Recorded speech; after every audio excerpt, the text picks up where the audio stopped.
En este programa te presentaremos a un gigante marino mexicano. Hablaremos de dinosaurios voladores y terrestres. Y te mostraremos las primeras imágenes del invertebrado más grande del planeta.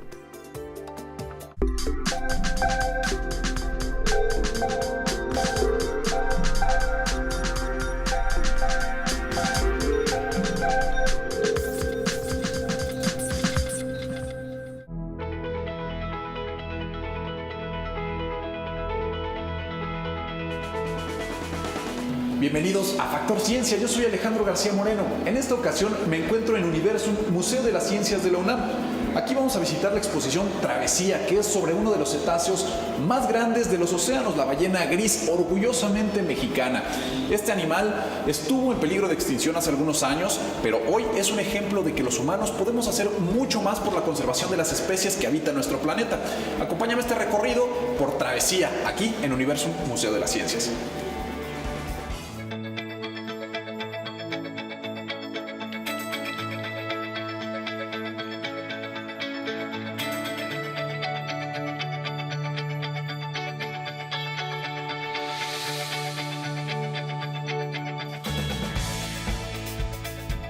A pesar de que solamente nos visitan en invierno, la ballena gris es un mamífero orgullosamente mexicano. Nacen en las tibias aguas del Vizcaíno, en el sur de Baja California. Este lugar forma parte de la reserva de la biosfera del Vizcaíno, la más grande de nuestro país. Cuenta con 2.5 millones de hectáreas. Imagínate la cantidad de animales que pueden vivir en este lugar. Las ballenas les gusta mucho esta agua porque, sirve como un refugio para que convivan con sus ballenatos, además de que son sus favoritas para la reproducción. Además de las ballenas grises, en este lugar conviven muchos otros animales que lamentablemente se encuentran en peligro de extinción. Entre ellos está la tortuga laúd, la tortuga amarilla, careta careta, que también conocemos como caguama, y los delfines.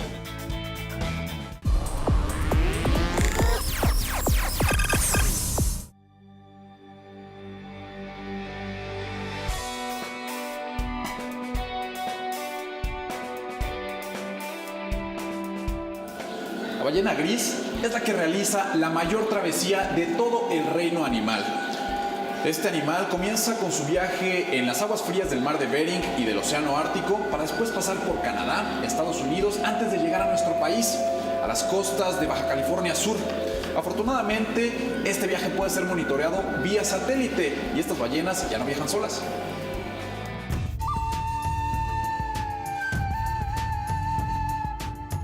Todos los años la ballena gris llega al Golfo de California, entre la península de Baja California y los estados de Sonora y Sinaloa, en busca de alimento, procreación o alumbramiento. Es un migrante marino que recorre grandes trayectorias para garantizar la continuidad de su ciclo de vida. Aquí, el también llamado Mar de Cortés, considerado una de las más bellas reservas naturales de nuestro país, arriba puntualmente en el mes de diciembre este extraordinario y amistoso cetáceo. La ballena gris se podría decir que es la especie de ballena que migra más. Se calcula que llegan a migrar en ida y vuelta alrededor de 20,000 kilómetros. Vienen desde las costas de Alaska, el mar de Beaufort, y bajan precisamente al mar de Cortés a reproducirse. Su travesía inicia en el océano Ártico a finales de octubre, cuando la superficie del mar comienza a congelarse y el krill, que son pequeños crustáceos del fondo marino de los cuales se alimenta, se vuelve escaso. Sin detenerse, la ballena gris viaja día y noche a una velocidad promedio de 7 kilómetros por hora. A través del rastreo satelital, los científicos monitorean a estos colosales mamíferos que no se desvían de su viaje. Pues ellas se guían principalmente por la temperatura del agua. Realmente hay el entendimiento de la ruta migratoria todavía está en proceso. Lo que sabemos es que ellos se guían por temperatura y por salinidad del agua y aprenden también, las crías siguen y aprenden lo que su mamá se va pasando ese conocimiento de una generación a otra, ¿no? La ballena gris americana, que en su etapa adulta alcanza una longitud de 15 metros y un peso de hasta 35 toneladas, en realidad es mexicana. El nacimiento de los ballenatos ocurre en las tranquilas bahías de este mar, donde el alto nivel de salinidad ayuda a los recién nacidos a flotar y nadar fácilmente. Las ballenas migratorias tienen sincronizada su gestación a 1 año, son de 12 meses, para que de esa forma algunas ballenas cuando vienen a México se pueden embarazar. Al siguiente año justo, se sincroniza para el siguiente año que regresan, tengan a sus crías. Cifras del Fondo Mundial para la Naturaleza estiman una población actual de 22,000 ejemplares de ballena gris americana. La población de ballena gris que visita los mares mexicanos es una historia de éxito, de recuperación. Se sabe a partir de estudios poblacionales que las ballenas se han recuperado de la caza ballenera del siglo XIX. Es una población que se encuentra ya en números sanos, en números viables. Se hace un monitoreo todos los años que cuentan cuántas ballenas llegan, cuántas crías nacen y cuántas se van. Sin embargo, el deshielo en el Polo Norte, a causa del calentamiento global, es una amenaza grave para este carismático gigante. Por lo que hay mucho que hacer para que la ballena gris siga disfrutando los veranos en el Ártico.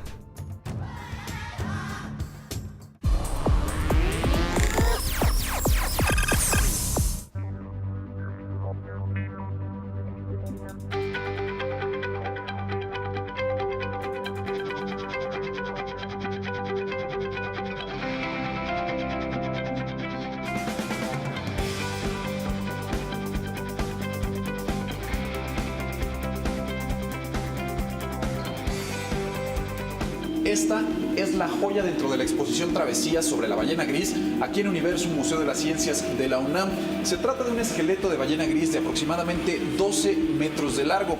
Y algo interesante es que cuenta con sensores de movimiento que mientras tú recorres esta instalación vas a poder escuchar sonidos tanto de cantos de ballenas como agua, olas o incluso juegos de luces con los que pues van a poder disfrutar de mejor manera esta instalación.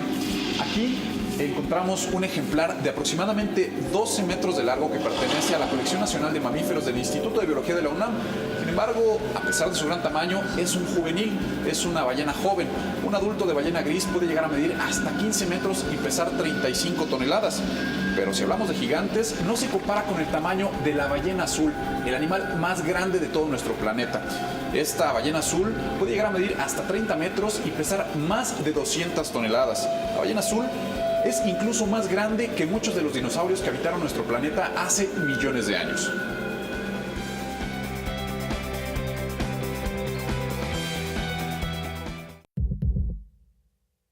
Desde el florecimiento de la vida, nuestro planeta ha guardado un lugar especial para los animales monumentales, cuyas formas y dimensiones han dependido del entorno y la evolución.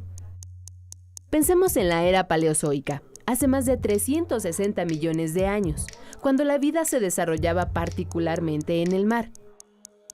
Entonces existieron los euriptéridos, un tipo de escorpiones de más de 4 metros que ejercían el rol de grandes depredadores.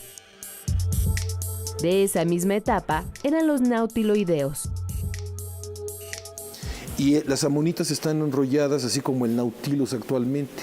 Estos nautiloideos de los que estoy hablando estarían desenrollados y formarían como unos grandes barquillos, pero unos grandes barquillos también más de 5 metros de largo y con unos picos muy parecidos a los picos como los tienen los pulpos.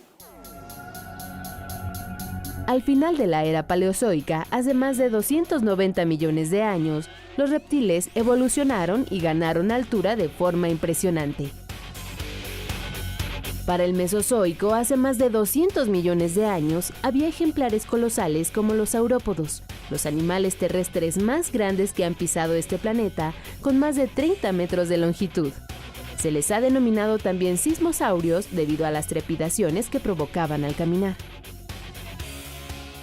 Y temblaban, ¿no? Por el peso tan grande que podemos hablar entre 5 y 7 elefantes africanos juntos, ¿no? En cuanto a peso y en cuanto a tamaño, pues más de un edificio de 3 pisos de alto, ¿no? Para que pasara la cabeza el dinosaurio y nos saludara. Con el surgimiento de los grandes mamíferos terrestres, hace 70 millones de años devino el Paraceratherium, un verdadero titán, muy parecido al rinoceronte y al caballo. Pues el grupo de los rinocerontes que vivían en Asia y que su tamaño llegó a pasar los 5 metros y medio de altura al nivel de los hombros. El continente americano también ha sido el hogar de organismos impresionantes. Al norte, el monstruo de Arramberi, un reptil marino de 14 metros de largo, o bien el dinosaurio pico de pato. En la zona central de América habitaron mastodontes de casi 3 metros de altura. La talla de los organismos no es un capricho de la naturaleza. En realidad, tanto los animales prehistóricos como los actuales incrementan su tamaño debido a dos circunstancias: la abundancia de alimento y para evitar ser presas de los depredadores. Donde los animales que se quedan atrapados en islas, que por alguna razón llegan a colonizar una isla, si son gigantes, como los mamuts o los elefantes, se hacen enanitos. Y muchas veces los pequeños, como las ratas o los animales que tienen una presión de selección muy fuerte por ser pequeños, se hacen gigantes. Los animales colosales continuarán existiendo en el planeta en tanto la vida siga su intrincado pero fascinante camino de la evolución.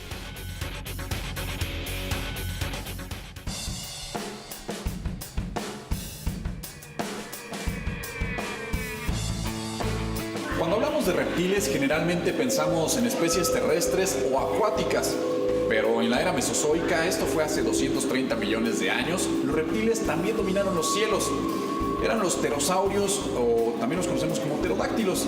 Estos animales podían llegar a medir hasta 15 metros de un ala a la otra. ¿Te los imaginas volando?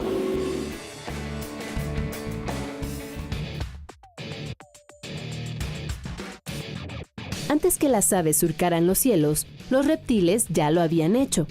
Uno de ellos fue el Quetzalcoatlus, el animal más grande que jamás haya volado en el mundo. Un impresionante pterosaurio que vivió en Norteamérica hace 90 millones de años y cuyo nombre se deriva de la deidad azteca Quetzalcoatl, la serpiente emplumada. El Quetzalcoatlus medía 5 metros de alto y 12 metros de envergadura, prácticamente el tamaño de una avioneta. Estos reptiles alados no tenían plumas, pero sí pelo. Volaban y planeaban porque sus huesos eran delgados y ligeros.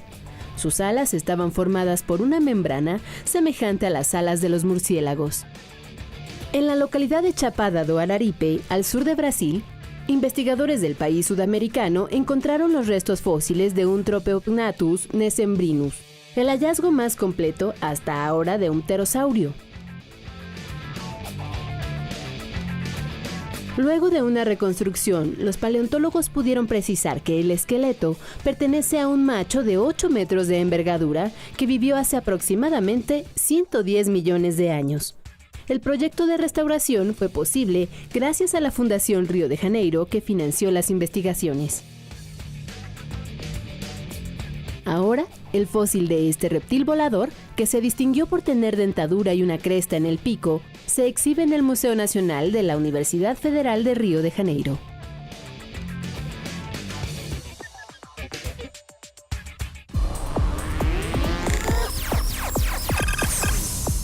Las ballenas, como todos los seres vivos aquí en nuestro planeta, han sufrido cambios evolutivos a lo largo del tiempo. Imagínate que hace 53 millones de años, el antepasado de las ballenas era más parecido a un roedor de aproximadamente 60 centímetros que solamente visitaba el agua para protegerse de sus depredadores o para buscar alimento. Con el paso del tiempo, estos mamíferos fueron dependiendo mucho más de los océanos. Posteriormente, aproximadamente hace 40 millones de años, las ballenas parecían más un cocodrilo. Es un basilodonteo como el que tenemos aquí abajo y es un ejemplar que, a pesar de que tiene vestigios de las patas traseras, ya no las utilizaba porque toda su vida la desarrollaba en el océano. Ahora las ballenas tienen esta forma característica que es solamente una evidencia de cómo estos animales se han podido adaptar a las condiciones de los océanos y a las necesidades que tenían en el agua.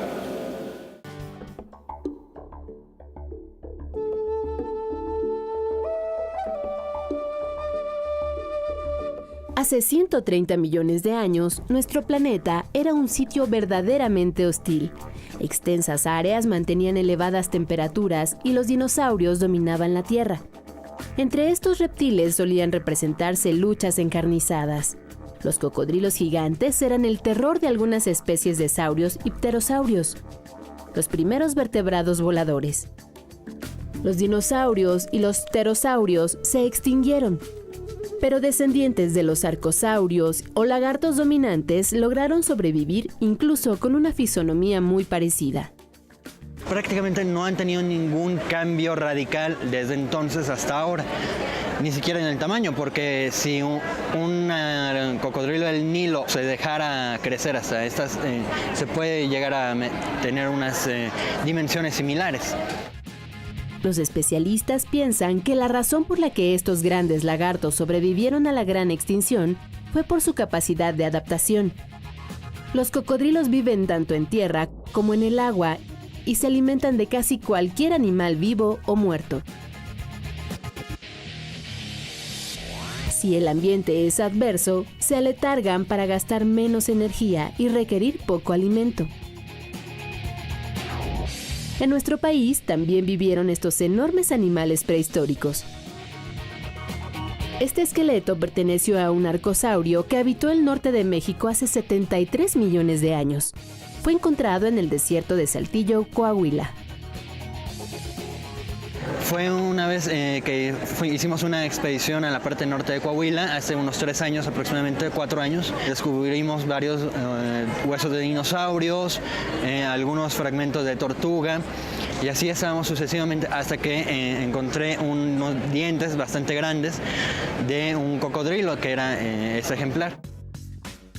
Estudios científicos del Museo del Desierto en Saltillo revelan que estos cocodrilos se alimentaban de dinosaurios.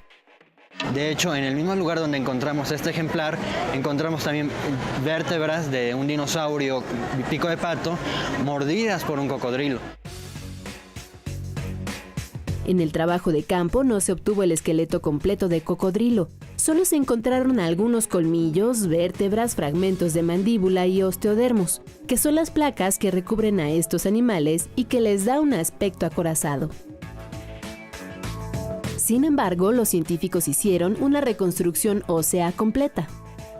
Siempre tenemos las mismas dimensiones, las mismas escalas, y por eso si vemos un esqueleto de un animal pequeño, de un caimán moderno, podemos saber que si encontramos las vértebras que medían 9 metros. Entonces, basado en esa y con anatomía comparada, podemos reconstruir todo el esqueleto completo para poderlo exhibir como lo están viendo ahorita ustedes aquí.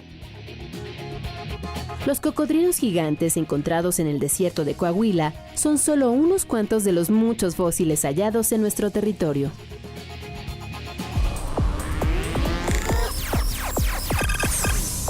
En esta exposición incluso puedes darte un tiempo para consultar literatura referente a estos gigantes de los océanos. Y por qué no un clásico, Moby Dick, este libro que narra la travesía de un barco pesquero del siglo XIX y su obsesiva búsqueda por Moby Dick, la ballena blanca.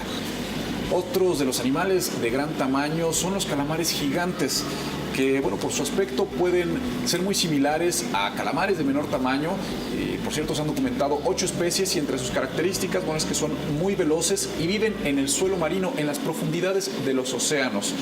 Y a pesar de que tienen muy mala fama por literatura y por películas, nunca se ha documentado un ataque de estos animales a las personas. El calamar gigante es el invertebrado más grande del planeta. Es un animal misterioso y esta es la primera vez que se filma en su hábitat natural. Se trata de un breve fragmento del video tomado desde un sumergible equipado con luz infrarroja a 630 metros de profundidad en el Océano Pacífico, cerca de la isla Chichijima al sur de Japón. Se observan sus grandes ojos, ventosas, detalles de los tentáculos y su longitud de 3 metros. 音を出しながら赤いすごい白い強い光を当てながら接近して出てこいっつってもこれはなかなか出てこないだろうということが一つですから今回は、人間の目でも見えない近赤外の光を使ってですね、我々も真っ暗闇の中でダイオウイカの出てくるのを待ったわけ。 La grabación se realizó con la participación de científicos japoneses, personal de la televisora HNK y Discovery Channel. Se considera todo un logro debido a que este animal es muy escurridizo, por lo que es difícil captarlo vivo. Las únicas veces que los investigadores habían visto a este animal fue muerto flotando en alta mar. El calamar gigante llega a medir 20 metros de largo, con todo y tentáculos. Habita en mares profundos y tiene una biología muy particular. Posee 3 corazones y sangre azulada, pues mantiene una proteína llamada hemocianina. Su visión es 100 veces más potente que la del ser humano y su cerebro es muy desarrollado. 海岸に打ち上がったダイオウイカですとかそういう標本は随分見てきました。ただ本当に自分の目で深海で泳いでいる姿、それは本当に美しい、こんな綺麗な生き物がいていいのかっていうぐらい素晴らしい生き物でした。 Este cefalópodo carga con una mala fama debido a que se le asocia con el kraken, una criatura mitológica de origen finlandés y escandinavo, descrita como un gran pulpo de medidas descomunales que atacaba a los barcos y devoraba a la tripulación sin compasión alguna.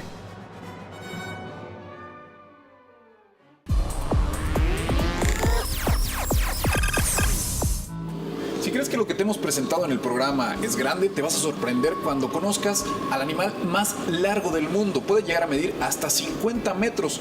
Vive principalmente en el mar, en aguas muy frías. Un ejemplar de estos fue capturado en el Parque Nacional Marítimo Terrestre de las Islas Atlánticas de Galicia, esto es, en aguas territoriales de España. Es un gusano, cuyo nombre científico es Linnaeus longissimus. Nosotros lo conoceríamos como cordón de bota, o aquí en México le diríamos el gusano agujeta. La interacción entre las ballenas y el ser humano tiene antecedentes de una historia muy cruel. Estos arpones son una evidencia de ello. En la actualidad se continúa con la explotación de estos mamíferos de los océanos, pero en el siglo XIX la explotación de ballenas llegó a generar una industria principalmente impulsada por británicos, japoneses y noruegos. En nuestro país, afortunadamente, las cosas están cambiando. Ya no se asesinan ballenas, por el contrario, se conservan y se protegen. Y no por ello dejan de ser un importante recurso de derrama económica. Lo que sucede ahora es que están siendo aprovechadas para hacer turismo ecológico y se obtiene dinero a través de los avistamientos de estos animales.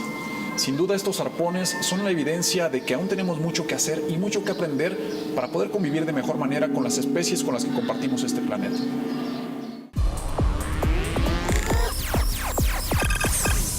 Y siguiendo con el tema de la megafauna, no podíamos dejar de mencionar al mamut, este mamífero gigante que todavía hasta hace 10.000 años era común verlo sobre la superficie de la Tierra.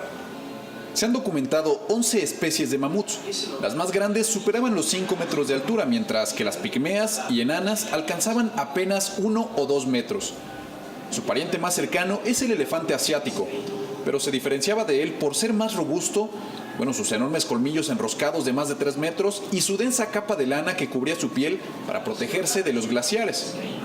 Se piensa que formaban manadas dominadas por una hembra y que los machos eran individuos solitarios que solo se acercaban al grupo para aparearse. No se sabe a ciencia cierta por qué se extinguieron, aunque hay muchas teorías, entre ellas el incremento de la temperatura en el planeta, una escasez de alimento, enfermedades o incluso la cacería humana. A continuación te voy a presentar una aplicación bastante interesante que también forma parte de esta exhibición de travesía sobre la ballena gris. Se llama Whale's Eye, desarrollada por Alejandro Boneta, y vamos a hacer un pequeño recorrido en esta galería de fotografías. Vamos a visitar conservación y aquí podemos ver todas las fotografías de Alejandro Boneta, naturalista, fotógrafo de naturaleza. Estas fotografías las documentó en la reserva del Vizcaíno, en la biosfera que, comentábamos que tiene 2.5 millones de hectáreas de extensión. Vamos a visitar ahora también este pequeño mapa interactivo que tenemos en la parte de abajo. Cada uno de estos puntos nos va a demostrar los lugares donde Alejandro hizo las fotografías en la reserva del Vizcaíno.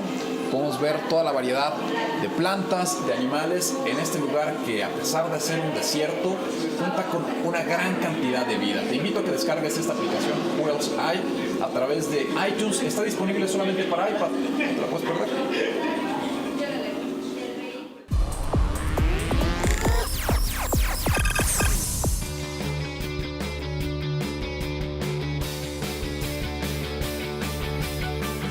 Espero que hayas disfrutado este recorrido por el mundo de la ballena gris. Te recuerdo que puedes seguirnos en Twitter, Facebook o descargar algún programa de Factor Ciencia a través de iTunes. Nosotros seguiremos investigando lo que ocurre en el mundo de la ciencia y la tecnología para llevarlo hasta tus pantallas. Yo soy Alejandro García Moreno. Esto fue Factor Ciencia. Te espero la próxima semana.